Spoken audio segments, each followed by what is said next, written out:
1978, the Canadian photographer Jeff Wall made his first real picture. He was 32 years old and had just returned from Europe, where he'd been studying the masterpieces of Manet, Goya and Delacroix, trying to understand what lay at their core.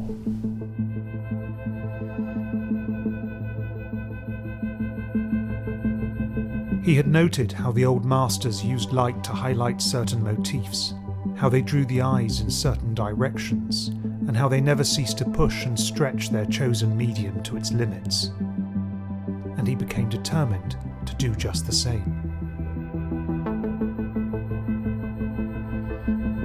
It was on a bus journey through France that Wall first started thinking about the illuminated advertising posters that suddenly seemed to be everywhere. And he wondered whether it might be possible to use them to create an art of his own. An art that combined the composed precision of old master painting with the documentary eye of modern street photography. It was metaphorically and quite literally a light bulb moment. The career of Jeff Wall was born. The Destroyed Room was Wall's first lightbox picture, exhibited in Vancouver in 1978. Taking its cue from Delacroix's Death of Sardanapalus, it is an image of violent, disruptive brilliance. It possesses a carefully measured chaos, charged with Dionysian abandon, but is also eerily empty.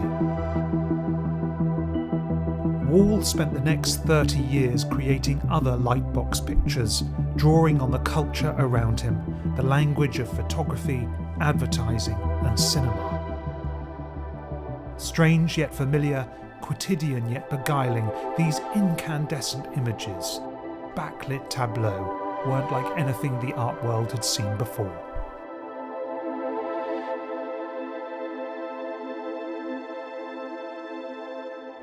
This is another of Wall's lightbox pictures, made in 1982, 4 years after The Destroyed Room. It's called Mimic, and it was shot on the streets of Wall's home city of Vancouver. Now, it is an intensely provocative image, depicting an Asian man defiantly ignoring a spontaneous act of racism. It was based on an incident that Wall had personally witnessed nearby. But like so many of his pictures, it is an elaborate, artificial reconstruction of that episode, achieved through a collaboration with a production team to create an effect called near documentary.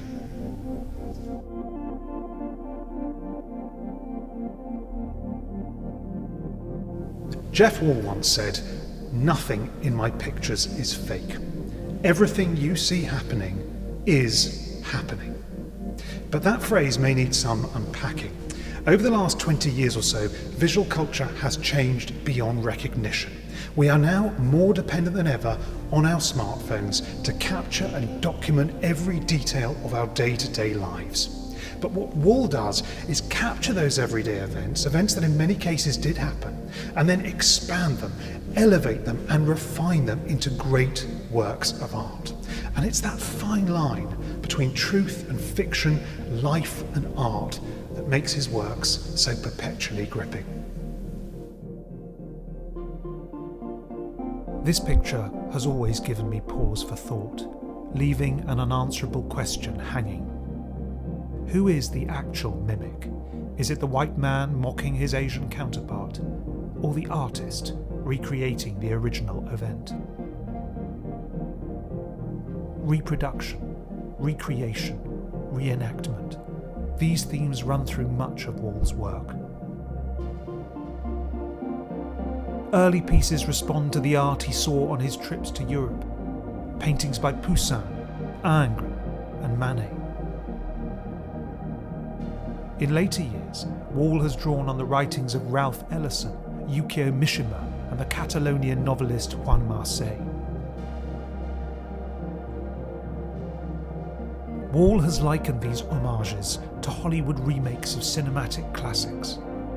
I've been waiting a long time for that kiss. Don't look back, it's a cop. And to the work of the great European cinematographers. It's striking that the long-time Ingmar Bergman collaborator Sven Nykvist may have had just as strong an influence on Wall's A Sudden Gust of Wind as the original woodcut by Hokusai in Wall's tribute to the artist of the floating world. This Hall of Mirrors effect in Wall's oeuvre reaches its peak with his 2007 image Portrait in Noto, a picture created during a visit to Sicily. The town's backdrop had already played host to an iconic scene in Antonioni's 1960 masterpiece L'Avventura, prompting homages from several others in the years that followed. Though Wall assures us, however, that any mimicry here is entirely unintentional.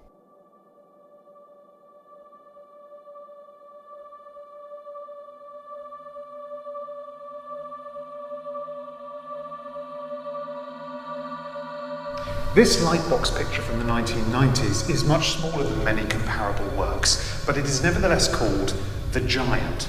It actually has an interesting connection to White Cube. It was the only exhibit in Wall's first show with the gallery back in 1994, just a few months after the space had been opened. It shows an enigmatic figure, a nude giantess, towering over a library foyer. And it reminds me, in its lonely monumentality, of a number of other works by Wall. But it was also doing something very new. This piece features one of Wall's first attempts at digital manipulation.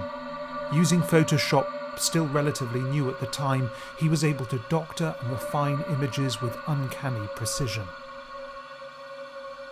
Wall's digital experiments have taken many forms over subsequent years, from the sad sobriety of the flooded grave to the luminous colours of the more recent recovery.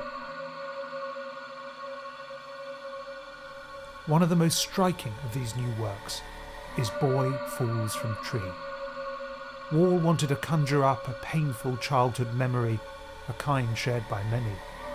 The resulting image recalls Bruegel's tumbling Icarus, but leaves no clues as to how this boy was captured in freefall. It is perhaps a cautionary reminder of the dangers that lie in wait if we get too close to the edge.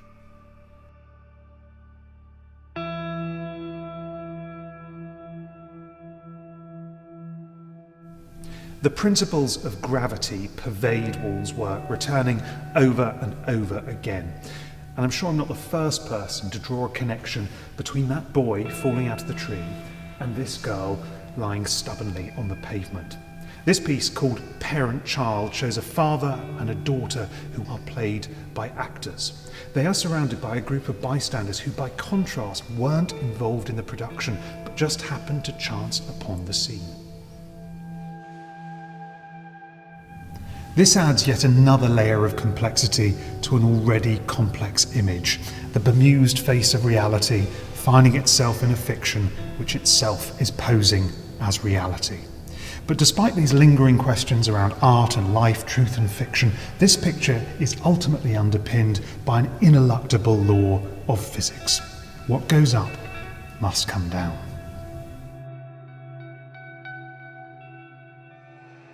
Parent-Child is one in a series of pictures that show protagonists on the ground or very close to it.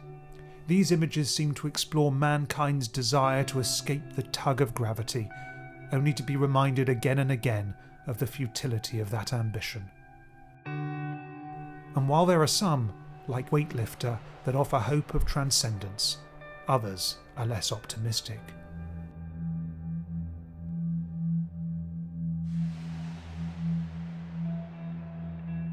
Indeed, throughout his career, Wall has repeatedly revisited the macabre landscapes of burial places and cemeteries, pointedly denuded of their living protagonists, a gesture to the unavoidable conclusion that we are all destined for the earth.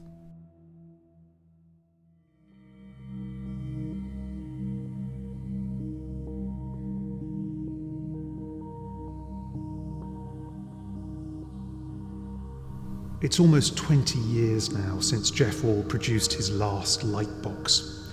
As the quality of inkjet printing improved, he shifted away from transparencies towards this mode of presentation. and this work, which he only completed last year, bears the curious title Maquette for a Monument to the Contemplation of the Possibility of Mending a Hole in a Sock. I can't help but wonder whether there's a relationship between this woman imprisoned by the bookshelves and that giant in the library first shown at White Cube all those years ago. All thinks of her as the ghost who haunts the bookstore when the lights go off and the doors get closed. But she is, I think, also a spirit of something else. A reminder that in this swirling digital ether of smartphones and social media, advertising and online content, that there's still a place for physical objects, whether they be old master paintings or a single threadbare sock.